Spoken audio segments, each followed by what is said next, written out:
People exclusive. Biju രമേശിന്റെ രഹസ്യമൊഴിയിൽ തനിക്കെതിരെ പരാമർശമില്ലെന്ന ബാബുവിന്റെ വാദം പൊളിയുന്നു. ബാബുവിന് പലതവണയായി പണം നൽകിയിട്ടുണ്ടെന്ന മജിസ്ട്രേറ്റിന് നൽകിയ രഹസ്യമൊഴിയിൽ ബിജു രമേശ്. രഹസ്യമൊഴിയുടെ പകർപ്പ് പീപ്പിൾ പുറത്തുവിട്ടു.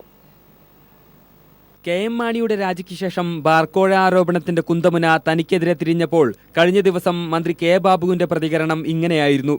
ആ 164 സ്റ്റേറ്റ്മെന്റിലും പറഞ്ഞില്ലല്ലോ, ഒരു ഭീഷണി ഉണ്ടായിരുന്നില്ലല്ലോ. ഞാൻ അന്നും ഇതേ ഭാഷയിൽ പറഞ്ഞിട്ടുണ്ട്.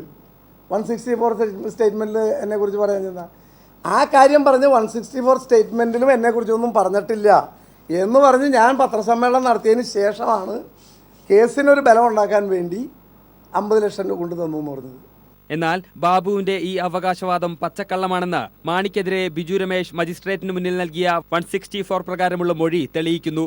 2015 മാർച്ച് 30 നൽകിയ മൊഴിയിൽ ഈ സർക്കാർ അധികാരത്തിൽ വന്ന ശേഷം ഓരോ വർഷവും ബാർ ലൈസൻസ് പുതുക്കുന്നതുമായി ബന്ധപ്പെട്ട് കോടിക്കണക്കിന് രൂപയാണ് ബാർ അസോസിയേഷൻ പിരിച്ച് മന്ത്രി കെ ബാബുവിനും അദ്ദേഹം പറയുന്ന സ്ഥലങ്ങളിലും അസോസിയേഷൻ ഭാരവാഹികൾ എത്തിച്ചു കൊടുത്തിട്ടുള്ളതെന്ന് ബിജു രമേശ് വ്യക്തമായി തന്നെ പറയുന്നു.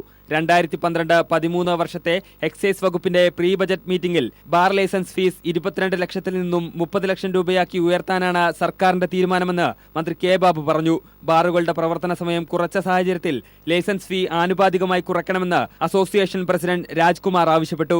1 രൂപ പോലും കുറയ്ക്കില്ലെന്ന് മന്ത്രി പറഞ്ഞു. യോഗം പിരിഞ്ഞ ശേഷം ലൈസൻസ് ഫീ 30 ലക്ഷം രൂപയാക്കണമെന്ന ആവശ്യത്തിൽ ഉദ്യോഗസ്ഥർ ഉറച്ചു നിൽക്കുകയാണെന്ന് മന്ത്രി അറിയിച്ചു. തുടർന്നുള്ള ചർച്ചയിൽ മന്ത്രി 10 കോടി രൂപ ആവശ്യപ്പെടുകയും ലൈസൻസ് ഫീ 25 ലക്ഷം രൂപയാക്കി തരാമെന്ന് പറയുകയും കൃഷ്ണദാസ് അത് 23 ലക്ഷം രൂപയാക്കണമെന്ന് മന്ത്രിയോട് ആവശ്യപ്പെടുകയും അതിന്റെ അടിസ്ഥാനത്തിൽ 23 ലക്ഷം രൂപയാക്കി നിജപ്പെടുത്തുകയും ചെയ്തതായും 164 സ്റ്റേറ്റ്മെന്റിൽ ബിജു രമേശ് പറയുന്നു.